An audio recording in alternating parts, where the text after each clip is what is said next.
Dan firman Tuhan yang saya bawakan hari ini, saya mempersiapkannya. Saya belum pernah mendengarkan ada hamba Tuhan yang membawakan firman Tuhan ini. Mungkin saudara sudah pernah. Oleh sebab itu, saya mendorong, saya tidaklah penting, tapi firman Tuhan sebentar ini akan kita dengarkan bersama-sama. Baik saudara yang mendengarkan lewat internet, saudara boleh sebarluaskan. Karena saya pribadi belum pernah mendengar ada orang yang menyampaikannya secara terbuka. Namun karena tahun ini adalah tahun 2022, tahun berjaga-jaga dalam firman Tuhan dan dalam Roh Kudus, maka mari saja dahulu kita yang ada di sini membaca Ulangan 29 ayat 29.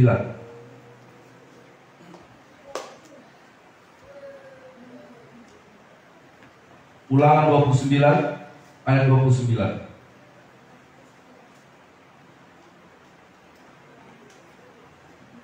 Mari kita baca bersama-sama. 1, 2, 3.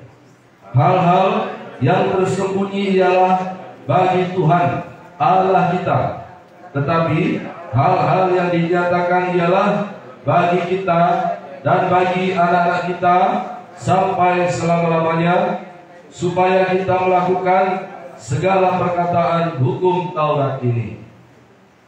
Ada hal-hal yang masih tersembunyi. Itu adalah rahasia Tuhan, adalah bagi Tuhan Allah kita. Tetapi hal-hal yang sudah dinyatakan itu adalah bagi kita dan bagi keturunan kita, anak-anak kita, supaya kita melakukan apa yang sudah dinyatakan lewat firman Tuhan. Yang mengerti sampai di sini katakan amin.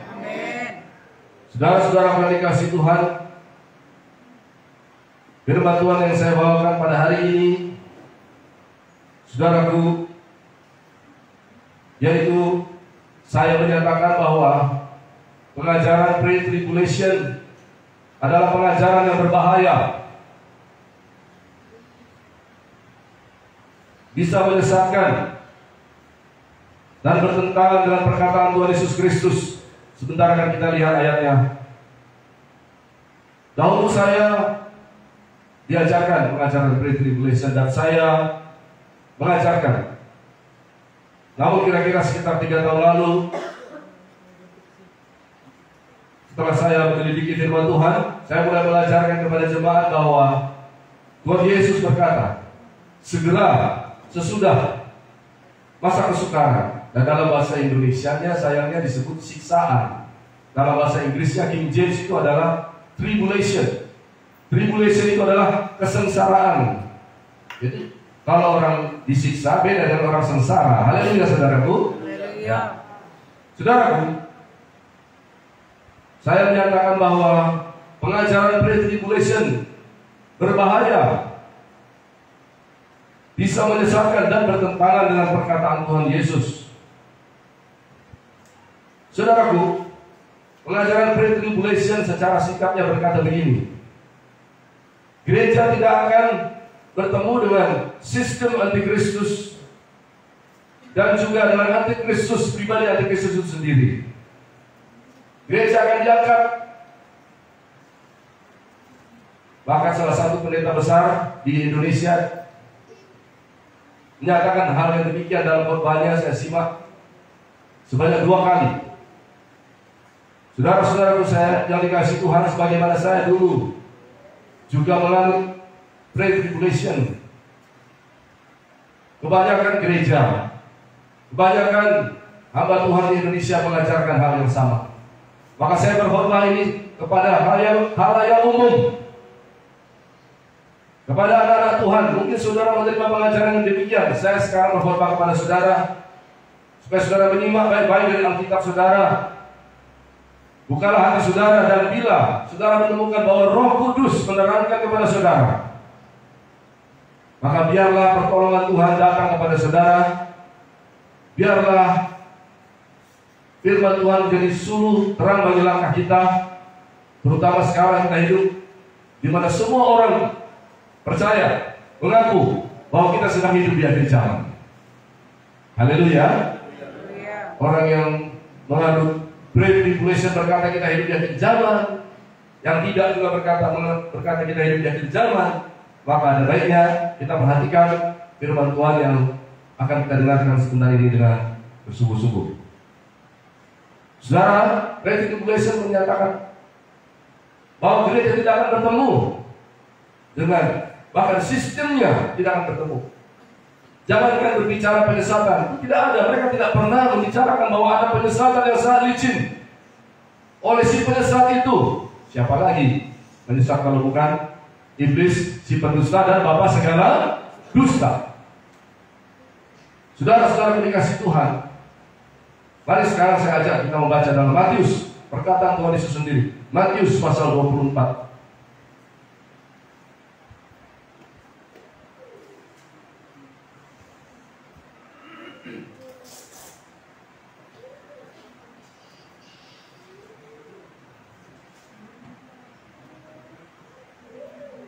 Matius pasal 24.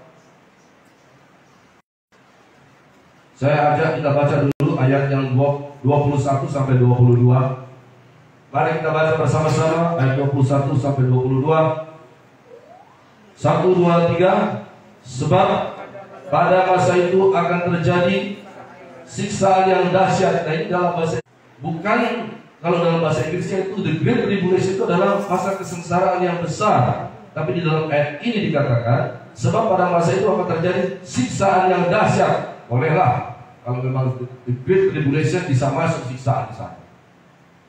Lalu kemudian, seperti yang belum pernah terjadi sejak awal dunia sampai sekarang, dan tidak akan terjadi lagi. Dan sekiranya waktunya tidak dipersingkat, maka dari segala yang hidup tidak akan ada yang selamat. Akan tetapi oleh karena orang-orang pilihan, waktu itu akan dipersingkat. Lalu kita baca sekarang ayat yang 29 sampai 31. Mari kita baca 1, 2, 3. Segera sesudah siksaan pada masa itu. Nah, ini bukan the Great Tribulation. Di sini katakan segera sesudah tribulation. Segera setelah kesengsaraan. Ya, segera sesudah siksaan. Dalam bahasa Indonesia disebut siksaan. Saya ambil saja terjemahan dari bahasa Inggrisnya. Segera sesudah kesengsaraan pada masa itu, matahari akan menjadi gelap, dan bulan tidak bercahaya, dan bintang-bintang akan berjatuhan dari langit, dan kuasa-kuasa langit akan goncang. Sama-sama.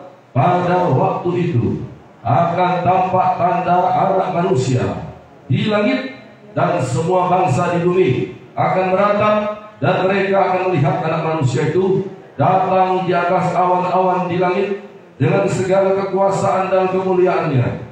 Dan dia akan menyuruh keluar malaikat-malaikatnya dengan meniup sangkakala yang dahsyat bunyinya, dan mereka akan mengumpulkan orang-orang pilihannya dari keempat penjuru bumi, dari ujung langit yang satu ke ujung langit yang lain. Inilah dia kedatangan Tuhan Yesus di atas awan-awan, yang mana para malaikat yang mengumpulkan orang-orang pilihannya. Yang dimaksudkan adalah 5 gadisnya yang bijaksana, gereja atau orang-orang percaya yang masuk dalam kumpulan 5 gadis orang bijaksana. Ada dari berbagai penjuru bumi ini, dikumpulkan oleh Tuhan Yesus Kristus. Dari ayat yang kita baca di sini, saudaraku dikasih Tuhan, kita melihat ada Great Tribulation dan ada Tribulation. Masa sengsara ini adalah 7 tahun. Secara umum orang Kristen diajarkan bahwa ada 7 tahun masa kesengsaraan. Tetapi saudaraku, pengajaran Great Tribulation mengajarkan bahwa orang Kristen tidak akan masuk, bahwa gereja Tuhan tidak akan terkena kepada sistem daripada antikristus sama sekali. Tapi mereka, orang-orang Kristen ini ataupun anak-anak Tuhan, akan diangkat Tuhan, lalu kemudian antikristus baru menyatakan dirinya, sistemnya dan sebagainya. Jadi tidak akan mengalami masa sengsara, tribulation tidak akan mengalami. Tuhan Yesus sendiri berkata dalam ayat yang baru saja kita baca. Tuhan Yesus berkata di sini, perkataan Tuhan Yesus sendiri yang keluar dari mulutnya, segera sesudah kesengsaraan. Dengan demikian saudara dikasihi Tuhan, maka saya menyatakan bahwa pengajaran pre-tribulation sangat berbahaya. Itu sebabnya orang-orang yang mengajarkan berkata seperti ini. Ini tidak ada hubungannya dengan agenda Antikristus yang terjadi sekarang ini. Ini adalah pandemi biasa saja. Tidak ada hubungan, jangan hubung-hubungkan. Terima saja. Nah, saya mengkhotbahkannya secara terbuka di awal tahun 2022 ini. Karena firman Tuhan juga berkata, daripada tahun yang kita pegang, tahun ini adalah tahun berjaga-jaga dalam firman Tuhan.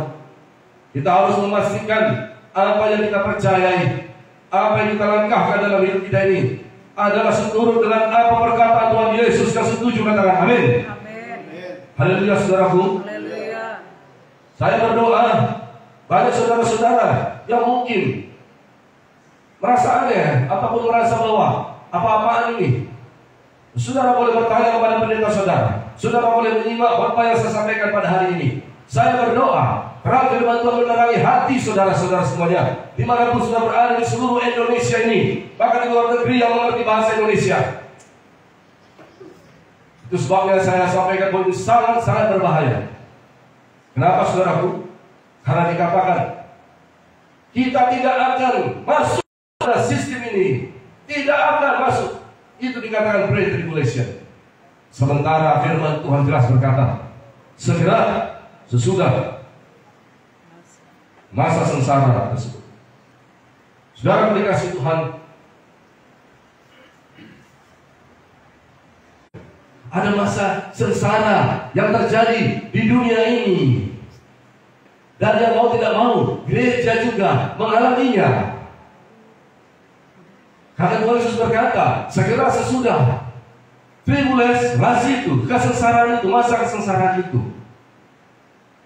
Apakah penyebab masa kesengsaraan ini?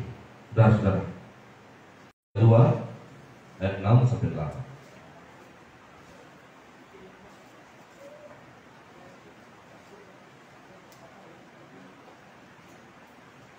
Pre-tribulation menyatakan tidak ada masa sengsara.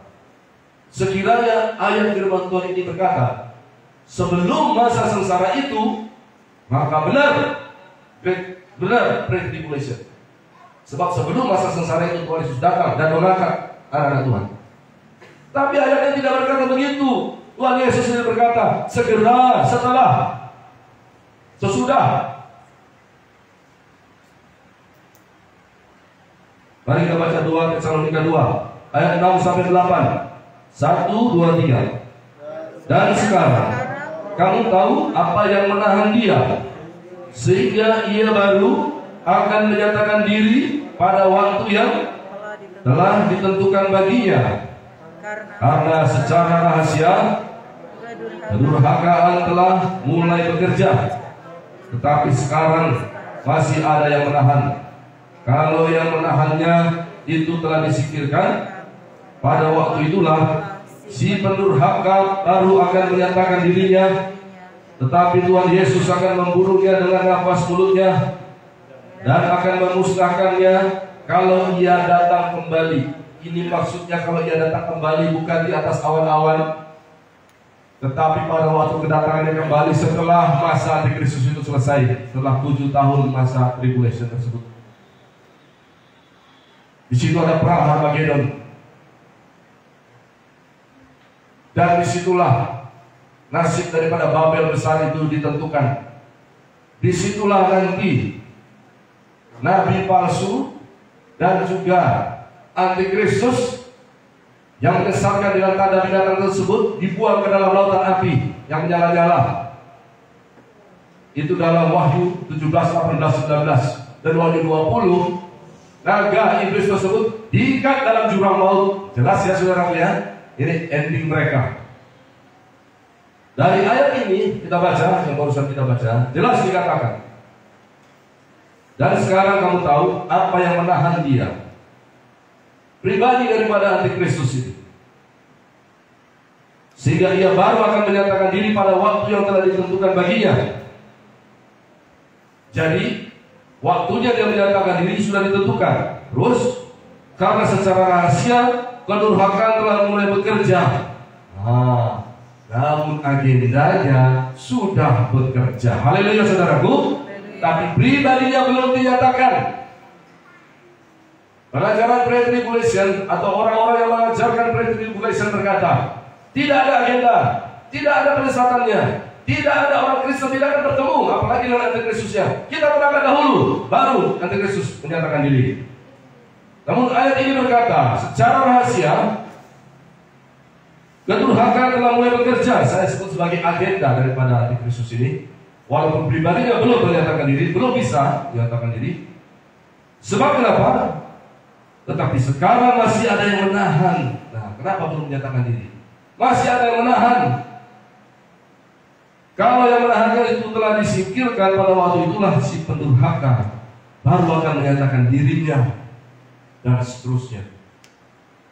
Dimusnahkan oleh Tuhan Yesus dengan nafas mulutnya nanti di akhir pemerintahannya. Saudara-saudara dikasih Tuhan, masih ada yang menahannya. Banyak terjemahan dan saya setuju. Banyak terjemahan yang menahan ini adalah tidak lain adalah Roh Kudus yang masih ada di dunia ini, yang masih ada pada gereja, yang masih ada pada saudara dan saya. Pada waktu nanti yang menahan itu disingkirkan atau diambil. Waktu Tuhan Yesus nanti datang di awan-awan, menjemput 5 gadis bijaksana, orang-orang percaya, orang-orang pilihannya. Saudaraku, yang selama di dunia ini ditolong Roh Kudus. Roh Kudus berdiam dalam kita.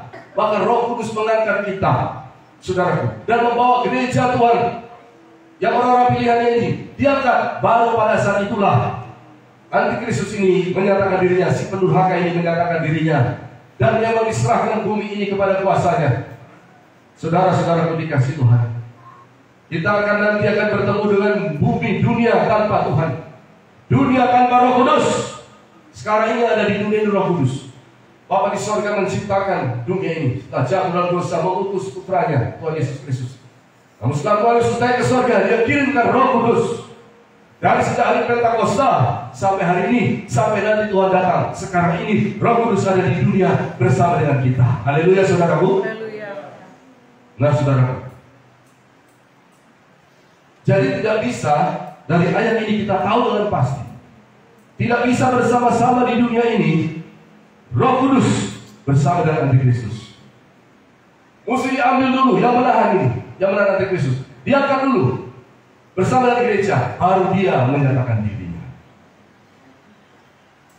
Ada haleluya saudaraku. Nah saudaraku, pre-tribulation mengajarkan bahwa hal ini terjadi tanpa harus gereja Tuhan berhadapan dengan masa sengsara. Itu sebabnya mereka berkata, beritakan Injil. Saya juga berkata beritakan Injil. Kita kerjakan bagi Ebenezer ministry kita. Ada haleluya saudaraku. Hari ini firman Tuhan tentang kebangkitan Tuhan Yesus. Kemarin tentang kematian Tuhan Yesus.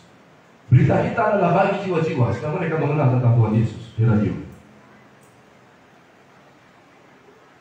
Saudaraku dikasih Tuhan, mereka berkata bahwa kita harus ikut paradigma yang baru. Kalau dulu Tuhan kasih paradigma, sekarang ada paradigma yang baru. Terus maju sampai pengangkatan. Kalau saya berkata, hati-hati dengan pre-tribulation.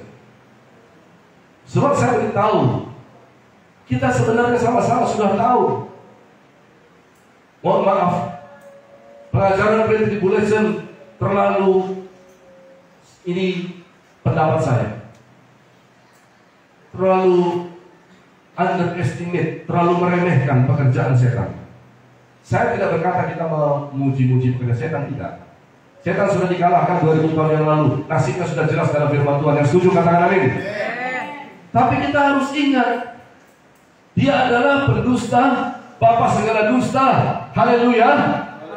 Senjatanya menjatuhkan Hawa itu penyesatan. Dia pelintir sedikit firman Tuhan. Di sini juga saya sudah melihat dalam terjemahan kita. Saya bersyukur buat terjemahan bahasa Indonesia kita bisa mengenal firman Tuhan. Namun di hari-hari yang kritikal seperti hari-hari ini, apabila Tuhan Yesus berkata, segera sebelum masa sengsara itu diangkat gereja, maka pengajaran pre-tribulation ya dan amin. Tapi Tuhan Yesus tidak berkata demikian, saudara-saudaraku. Tuhan Yesus berkata segera sesudah. Saya belum pernah mendengar hal ini dikhotbahkan. Saya mengkhotbahkannya. Nah, saudara-saudara yang dikasihi Tuhan, dari mana kita bisa mengetahui, saudara, bahwa kita bisa masuk kepada masa kesengsaraan tersebut?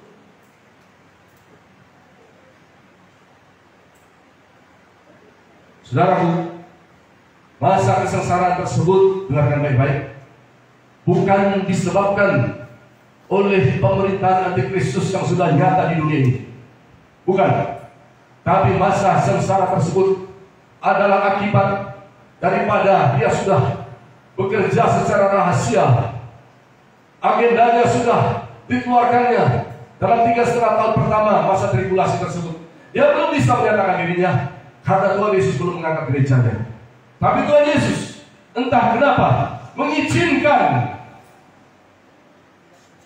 tribulation ini, masa sengsara ini, mengizinkan daripada agenda antikristus ini yang sudah mulai diterapkan, yang menyebabkan. Dan langsung saja Alkitab kita tidak sulit.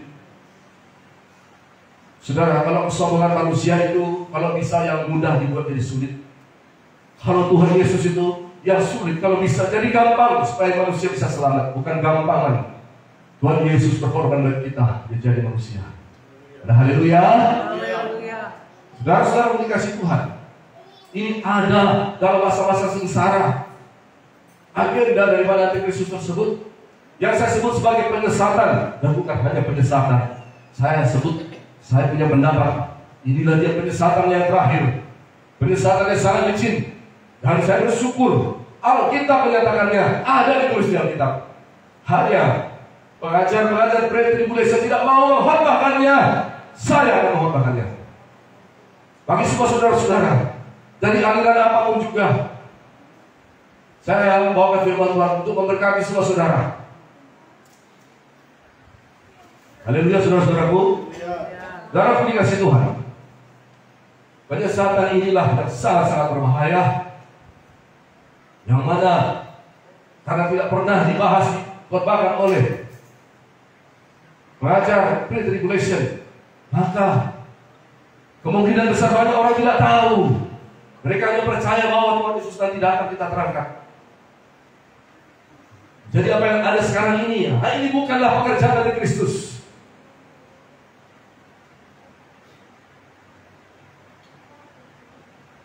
Nah, saudara-saudara, saya akan beritahu sedikit di depan. Saya rasa saudara pun semua sudah tahu. Namun ayatnya akan kita bahas setelah saya beritahu ini. Tidak bisa bekerja kalau tidak memiliki sesuatu tersebut.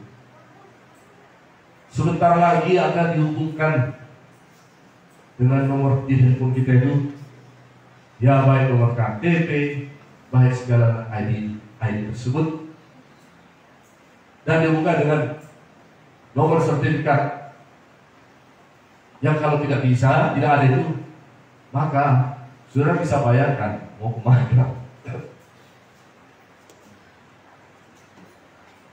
Saudara-saudaraku, sengsara, tribulation, kalau mau bekerja boleh, tapi ada syaratnya. Orang pre-tribulation berkata itu bukan dari Antikristus. Saya akan menjelaskan dari firman Tuhan pada hari ini. Berhati-hatilah. Itulah penyesatan yang sangat licin di zaman ini. Ditulis dalam Alkitab. Bukan saya mengatakan, saudara, setelah kita akan lihat bersama-sama. Tidak bisa kemana-mana, tidak bisa menjual dan membeli. Saya menyatakan itu sudah seperti gajah di depan mata. Tetapi tetap orang-orang mengajarkan pre-tribulation akan berkata, kita tidak akan mengalaminya. Tidak akan mengalaminya. Sekali lagi saya katakan, terus maju, terus bergerak, pakai paradigma yang baru. Kita tidak bisa pakai cara-cara yang lama. Bisnis tidak bisa pakai cara-cara yang lama. Cara yang baru, yaitu tadi harus pakai persyaratan itu.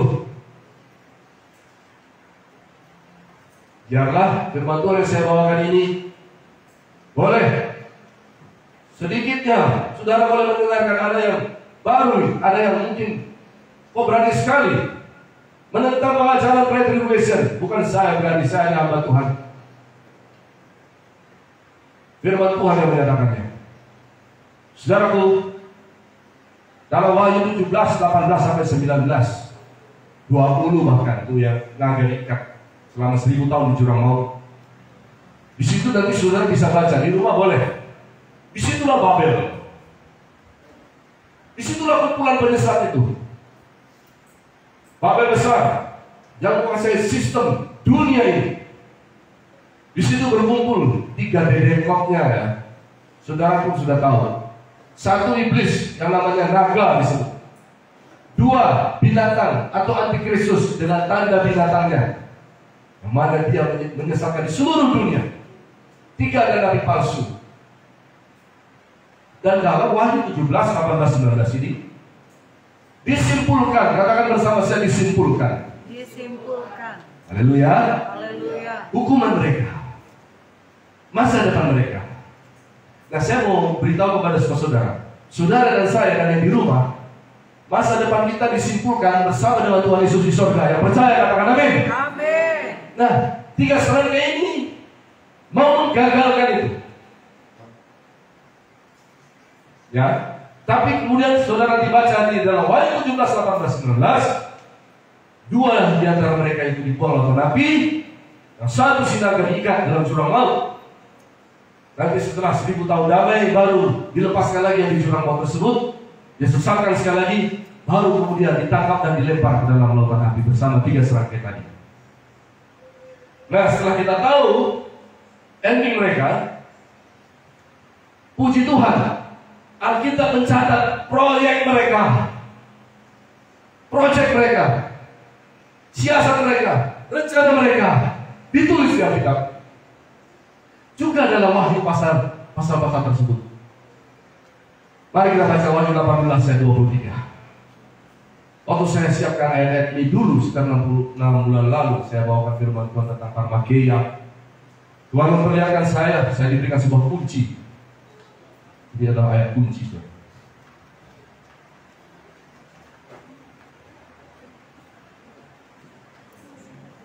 Dalam ayat ini dijelaskan proyek mereka. Dalam ayat ini dijelaskan apa yang mereka kasak kusuk setelah mereka dihukum. Mereka kasak kusuk. Apa kita buat? Begini kita buat. Begini kita buat. Begini kita buat. Si Babel yang besar ini.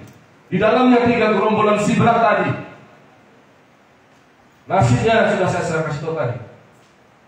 Tapi di sini ayat ini diceritakan pedagang-pedagangmu adalah pembesar di bumi. Oleh ilmu sihirmu semua bangsa disesatkan. Saya tidak lelah-lelahnya menjelaskan ayat ini lagi. Penyesat itu kerjanya menyesatkan. Tapi penyesatan terakhir ini berbeda dengan penyesatan sebelumnya.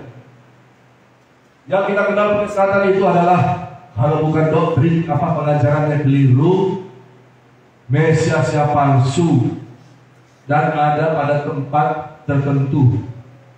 Tuh, sudah 3. Tapi penyesatan yang jenis ini berbeda. Ini adalah penyesatan final, grand final, yang belum pernah diluncurkan sebelumnya. Dalam penyesatan ini, dari 3 ini, yang nomor 3 tadi dikatakan apa?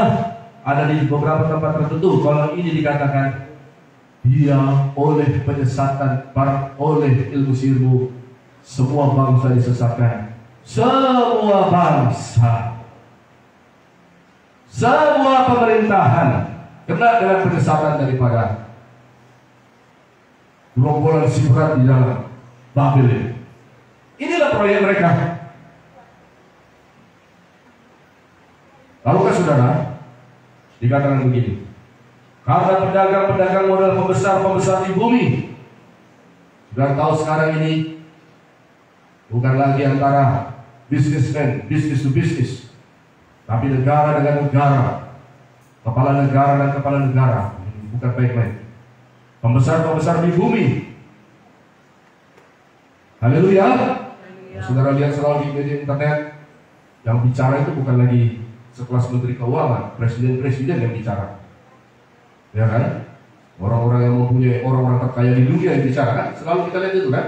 Kalau bukan Elon Musk, ya Mark Zuckerberg, kalau enggak si Bill Gates itu, kan? Kalau enggak yang mana lagi? Semua yang begitu. Ya, pembesar-pembesar semua berdagang. Tapi ada sebuah kalimat kunci di sini, dikatakan begini: dan oleh ilmu sihirmu semua bangsa disesatkan. Ilmu sihir ini dari bahasa Greka, Yunani, bahasa kita Perjanjian Baru. Di sini disebut sebagai Parmakeia. Oleh Parmakeiamu semua bangsa disesatkan. Parmakeia adalah akar kata daripada farmasi. Ayat ini sama saja berkata, dan oleh farmasimu. Babel besar ini, di situ ada naga, di situ ada binatang dengan tangga binatangnya. Nabi Kristus yang belum menyatakan diri sekarang belum, tapi saya menyatakan agendanya sudah mulai bekerja. Dan di sini juga sudah palsu. Mereka punya proyek. Oleh farmasimu semua bangsa disesatkan. Semua bangsa disesatkan. Inilah dia proyek mereka. Haleluya, saudara-saudaraku. Inilah proyek mereka. Sekarang saya langsung saja berkata kepada semua saudara. Saudara lihatlah sendiri, apakah sekarang yang sedang beredar di seluruh dunia ini. Dan saudaraku, kenapa kita tidak perlu bersusah payah untuk melihat langsung bahwa karena barang farmasi ini juga orang tidak bisa jual beli, orang harus mundur dari pekerjaannya, orang tidak bisa lagi bekerja walaupun pengabdiannya, tidak ada kesalahan padanya hanya karena barang ini. Saudara bisa lihat, saudara kita bisa lihat karena barang ini, saudara tidak bisa kemana-mana. Sekarang ini, yang maaf agak mengkhawatirkan ya kalau saya bilang. Saya berdoa mudah-mudahan masih lama. Kalau terhubung ini, nomor ini dengan KTP dan nomor rekening, wah, betul-betul gereja Tuhan Yesus berkata, Yesus akan datang menjemput orang-orang kudusnya. Ada haleluya, saudara. Untuk itu saya berkhotbah, nyampaikan firman Tuhan ini. Sekiranya mungkin saudara bisa rem. Selama ini mungkin saudara mendengar pengajaran pre-tribulation dan tidak pernah ada yang mengajarkan lain daripada tersebut. Nah, saudara boleh melihat Alkitab saudara sendiri, benarkah demikian? Benarkah kita tidak akan bertemu dengan agenda yang rahasia? Alkitab jelas mencatat dia sudah bergerak bekerja secara rahasia. Dan kita Wahyu berkata 18:23, oleh sebuah barang farmasi semua bangsa disesatkan. Bukan karena Nabi, bukan karena Mesias palsu, bukan ya. Bukan juga karena pengajaran yang keliru, bukan. Itu penyesatan yang umum selama ini. Tapi karena barang dari farmasi. Haleluya, saudara-saudaraku. Nah, saudara-saudaraku, dipaparkan dengan jelas. Saudara sudah lihatnya sekarang seperti gajah di depan mata. Dan ternyata tidak bisa jual beli. Saudara, di seluruh Alkitab di mana ayat yang tidak bisa jual beli itu kalau bukan hanya Wahyu pasal 13 ayat 16-18. Pengajar ajaran pre-tribulation akan berkata, atas izin Tuhan, sekarang kita sedang menuju. Saya berkata, bukalah mata kita. Haleluya, saudaraku. Bukan sedang menuju, lalu tidak akan mengalami. Hati-hati jangan sampai doktrin pengajaran yang berbahaya ini menyebabkan anak-anak kerajaan dicampakkan ke dalam tempat yang gelap, terdapat rangkap dan tetap gigi. Itu juga perkataan Tuhan Yesus, akan datang banyak orang dari timur dan barat, utara dan selatan. duduk dan makan bersama dengan Abraham, Ishak dan Yakub dan para nabi. Tapi ada anak kerajaan, kingdom citizen, warga kerajaan, dicampakkan dalam kegelapan, tempat yang gelap. Bukan saya yang mengatakannya, Tuhan Yesus. Saya cuma mengutipkan firman Tuhan. Jangan sampai, saudaraku, ajaran yang berbahaya ini, yang bertentangan dengan perkataan Tuhan Yesus. Tuhan Yesus berkata, segera sesudah kesengsaraan. Namun diajarkan, kita tidak akan mengalami itu. Kita akan terancam. Baru kemudian nanti Kristus. Silakan pemerintah di bumi selama 7 tahun. Saudaraku, ada tribulation dan ada great tribulation. Saudaraku, dalam 7 tahun itu terbagi 2. 3,5 tahun pertama inilah dia tribulation. Masa kesengsaraan. Segera sesudah masa kesengsaraan ini baru Tuhan datang. Jadi saudara, Tuhan kenapa sengsara? Karena mereka tidak bisa lagi jual beli. Itu susah. Susah dapat makanan, susah dapat penghasilan, sengsara. Maaf, bukan siksaan ya. Alkitab kita berkata sesudah siksaan. Dalam Alkitab bahasa Inggris, tribulation, sengsara. Kalau siksaan itu pasti sengsara, tapi sengsara belum tentu disiksa secara fisik. Tetapi aksesnya tertutup, tidak bisa kemana-mana.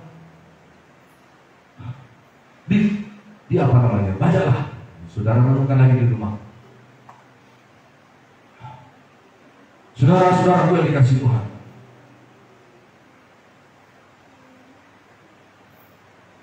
bahkan kalau bisa tujuan daripada komplotan 3 bersaudara ini dalam Babel besar ini, mereka kalau bisa menyesatkan orang-orang pilihan. Targetnya orang-orang pilihan. Maka saya, bila masih ada waktu, saya berseru. Dan firman Tuhan hari ini akan sebarkan di internet. Sudah tidak usah cari-cari tahu saya. Saya tidak penting. Tapi kalau memang ada yang mau meluruskan apa yang saya ceritakan, silahkan. Media internet itu bebas. Tapi saya tetap kepada pengajaran yang saya sampaikan dalam firman Tuhan pada hari ini. Tuhan Yesus berkata segera setelah kesengsaraan, bukan sebelum. Supaya nanti kita jangan sampai bebas hambatan. Ini bukan tidak ada masa sengsara, hanya kita terima saja. Semua sistem yang ada dalam dunia ini, paradigma yang baru kita harus serupa dalam dunia ini. Hei,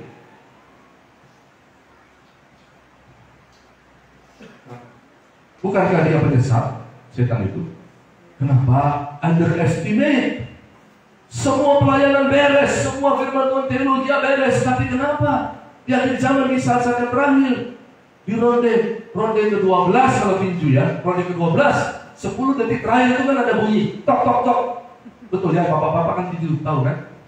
Kan ronde pertama masih tinju, ronde ke-1 terus, gitu nih gambarannya ya, orang Kristen, terus sampai ronde 12 ronde terakhir, terus masih waspada. 10 detik terakhir itu ada begini bunyinya, tok tok tok tok, benar ya? Sebelum teng teng teng, ada 10 terakhir itu adalah ronde, itu adalah waktu penghabisan. Biasanya di situ petinju yang kalau pokoknya dia berusaha kalau bisa jatuh lawannya supaya dia bisa menang KO. Betul bapak-bapak?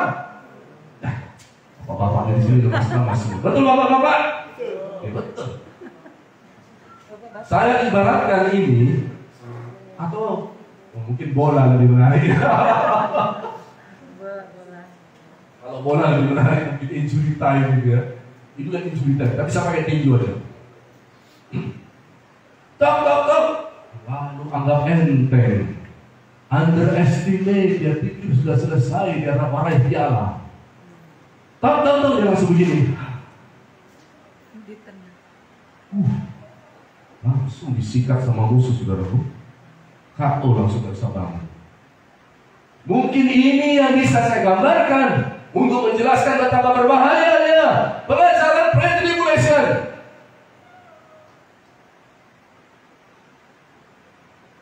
Saat terakhir, gak waspada, underestimate, anggap enteng musuh dan penyesatannya.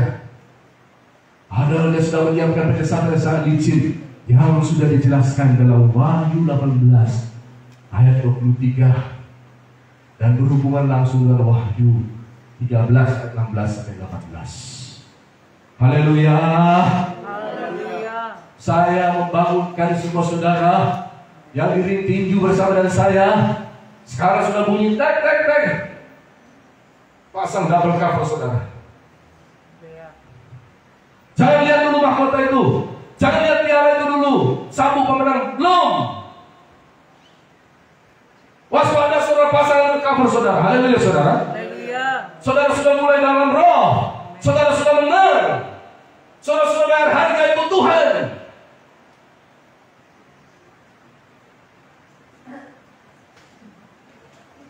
Hampir semua. Saya baca literatur, saya baca hampir semua di Indonesia ini, hampir ya, khususnya yang seperti kita ini. Saya nggak perlu sebutlah di gereja ya. Semua menganut pre-tribulation. Yang enggak itu nggak tahu dia menganut apa. Pokoknya dia kan kalau sudah datang katanya. Saya menyerukan sekarang nih, waktu-waktu 10 detik terakhir ini, mungkin saudara udah kena satu kali, saudara sudah merasa sudah juara, lepas kali 10 detik ini sudah kena jam sekali, gitu. Saya bukan hanya bawa sirine, kalau perlu apa ini saya bunyikan semuanya, alarm, sirine. Bangun saudara-saudaraku, Anda kabur pasar. Haleluya.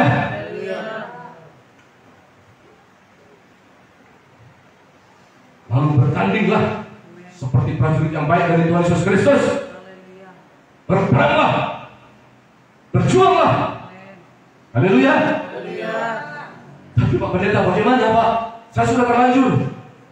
Saudara, saya akan seperjuangan dengan saudara. Selama masih bisa saya mencari sesuatu berdoa, saya usahakan untuk membangun semua saudara-saudara. Saya renungkan saudara. Saya renungkan. Mari saya ajak sekarang kita baca. Kita sudah lewati bantahan saya kepada pengajaran pre-tribulation. Sekarang jalan keluarnya bagaimana? Mari baca 2 Petrus 3:9.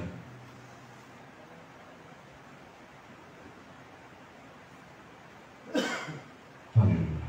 2 Petrus pasal 3 ayat 9.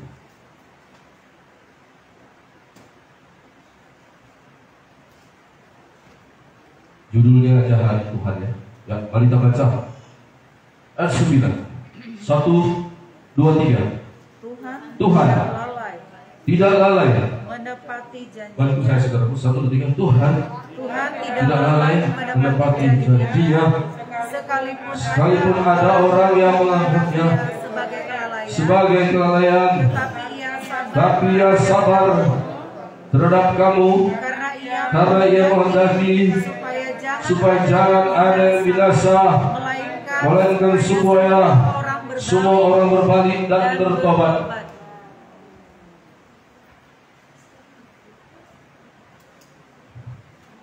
Dari zaman dulu, sejak zaman Adam dan Hawa jatuh dalam dosa, pertobatan adalah satu bagian yang tidak bisa dibuang. Walaupun Adam dan Hawa ditolong Tuhan, dibuatkan pakaian, tapi mereka harus bertobat, mereka harus mengaku dosa mereka. Tuhan berkata, di mana kamu Adam? Adam menyalahkan istrinya. Istrinya mengalahkan si ular tua itu. Namun pertobatan di mana-mana harus tetap. Bahkan sebelum Tuhan Yesus datang untuk dianiaya dan berkorban buat kita. Alkitab dalam Perjanjian Lama menjelaskan bagaimana orang bertobat. Bawalah sertamu kata-kata penyesalan. Koyakkanlah hatimu dan jangan lupa. Katakanlah, aku telah bersalah Tuhan, aku telah berdosa. Jadi saudara-saudara yang dikasihi Tuhan, ayat yang kita baca ini tadi juga berkata demikian. Tuhan sabar, Dia tidak menghendaki satu orang pun binasa, tapi Dia menghendaki setiap orang apa? Berbalik dan bertobat. Kalau hari ini atau sebentar lagi Tuhan Yesus datang, mungkin kita tidak ada waktu lagi. Tapi tidak demikian, saudara.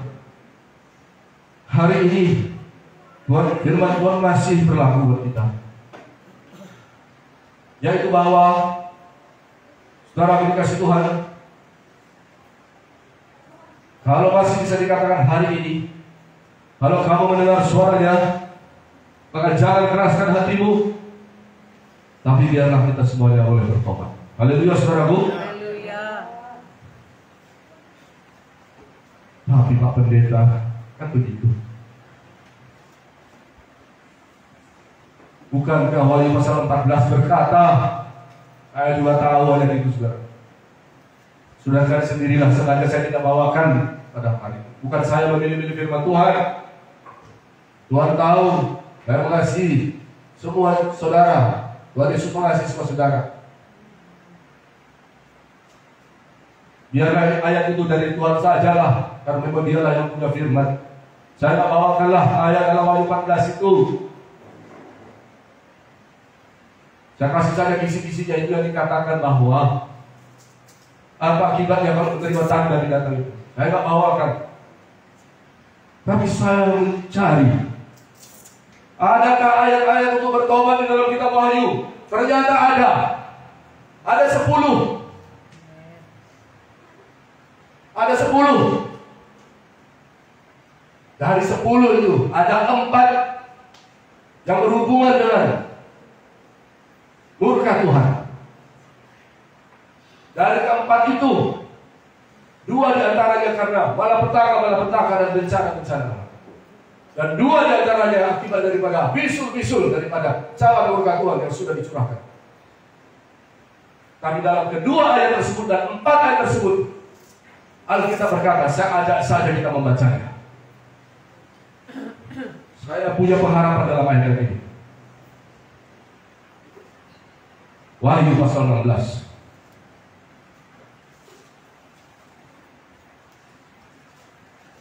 Ayat 9 sampai 11. Mari kita baca bersama-sama.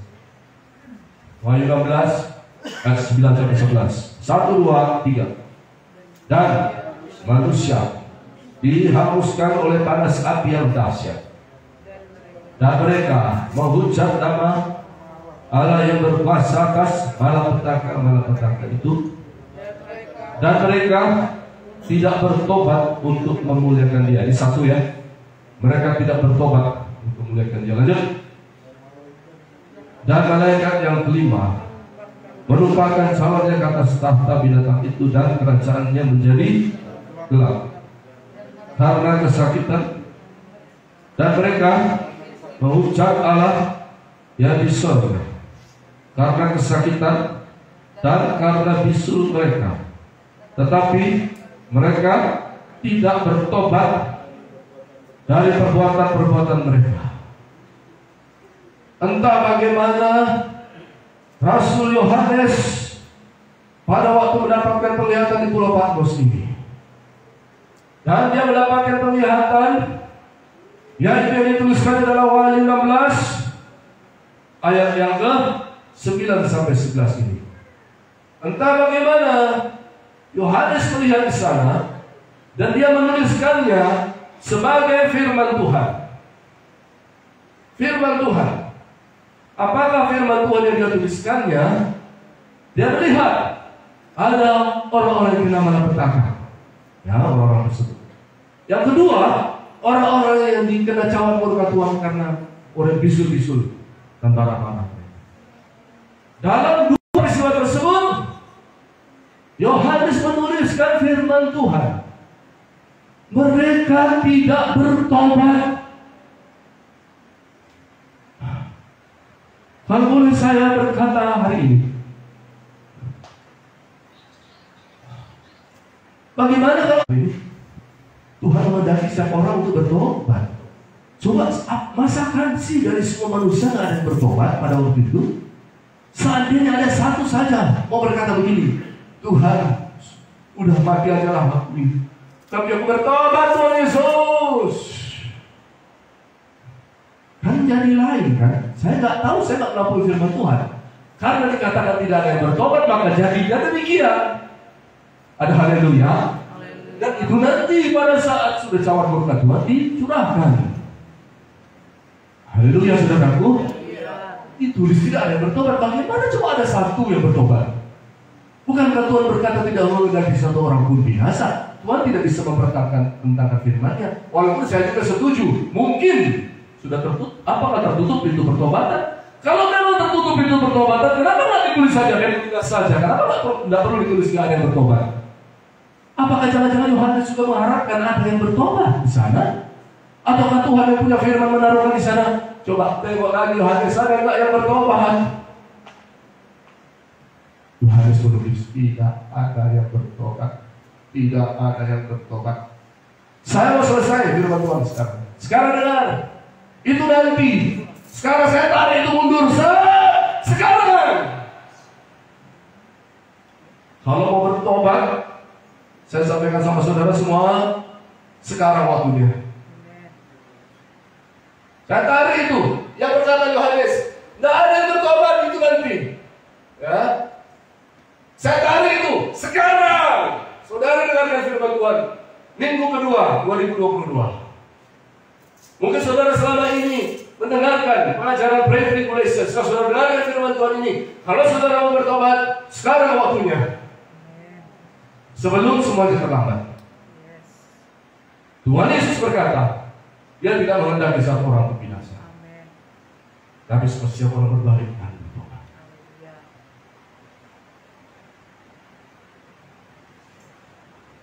Saudaraku, keluar dari bahaya penyesatan ini.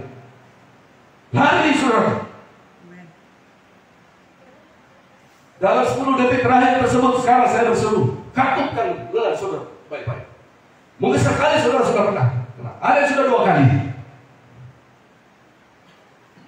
Pasang apa-apa kembali saudara. Cari prajurit Tuhan Yesus Kristus yang baik. Haleluya. Haleluya. Tapi Pak Agus sengsara. Ya, saya tidak bisa khotbahkan di luar itu. Tapi memang begitu. Tapi kalau saudara tidak menyadarinya, saudara ada dalam barisan pre-tribulation, maka saudara saya sudah memperingatkan semua saudara. Khotbah ini direkam, silakan didengarkan berulang-ulang kali, akan disebarluaskan di internet. Saya berdoa, kiranya Roh Kudus boleh menerangkan lebih banyak kepada semua saudara. Karena saya sudah berhenti berkata-kata, kiranya Tuhan Yesus memberkati semua saudara. Saudara dikasih Tuhan. Pre-tribulasi berkata, tidak ada penyesatan. Tidak ada itu semua yang dikatakan oleh yang berkhotbah ini. Kita nanti akan naik ke surga, Tuhan akan datang. Terima saja apa yang ada sekarang ini. Saya berkata, hati-hati keluar dari sistem tersebut. Saudaraku yang sudah bekerja secara rahasia, punya tipe muslim yang sangat licin, oleh Hawa saja jatuh. Tuhan Yesus tidak bisa dijatuhkannya. Tuhan Yesus melawan dengan ada tertulis. Saya pun melawan dengan ada tertulis. Saya ajarkan semua saudara melawan ada tertulis. Ini ada tertulis semua yang saya pertahankan kepada kita semuanya. Ada haleluya saudaraku. Haleluya. Pujilah nama Tuhan. Saya akan berdoa sekarang. Mari kita berdoa akan tentang saudara. Mari kita berdoa. Bapa di surga, saya berdoa, mau berdoa. Sebelum berkata-kata sekarang, doa buat kami semua yang ada di sini dan di outside, semua jemaat Tuhan di rumah dan semua sesuai kami mendengarkan firman Tuhan ini. Dalam nama Tuhan Yesus, hamba sekarang datang. Bila mereka sudah mengerti Tuhan, hamba datang dengan saudara bumi yang datang dalam pertobatan. Tuhan Yesus, ampuni kami. Kami datang, kami mengaku kami salah, berdosa. Ampuni kami jika kami selama ini sudah tidak mengerti apa yang sedang terjadi. Dan firman Tuhan kami tahu sekarang, kami bertobat. Ampuni kami Tuhan, dalam nama Yesus. Hamba berdoa buat semua mereka Tuhan Dalam nama Yesus, hamba tidak tahu lebih daripada apa yang firman-Mu sudah nyatakan. Tapi sebagaimana Engkau mau supaya tidak seorang pun binasa, semuanya bertobat, hamba berdoa buat mereka semua. Dalam nama Yesus, supaya Tuhan mereka tidak terus dalam sistem yang sedang berjalan sekarang di dunia ini. Biarlah kami, Tuhan, jadi boleh kembali lagi mempersiapkan diri kami, bersiap-siap untuk menyambut hari kedatangan-Mu. Memang kami harus masuk dalam kesengsaraan tersebut, tapi kami percaya Tuhan Yesus menolong kami semuanya. Di dalam nama Yesus, saat ini kami satukan hati kami dalam nama Yesus. Roh pedesaan penipuan, pedesaan yang licin yang berjalan tanpa jaya, kami usirkan, hancurkan dalam nama Yesus.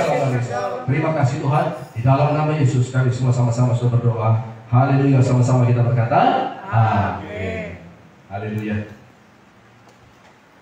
Puji Tuhan.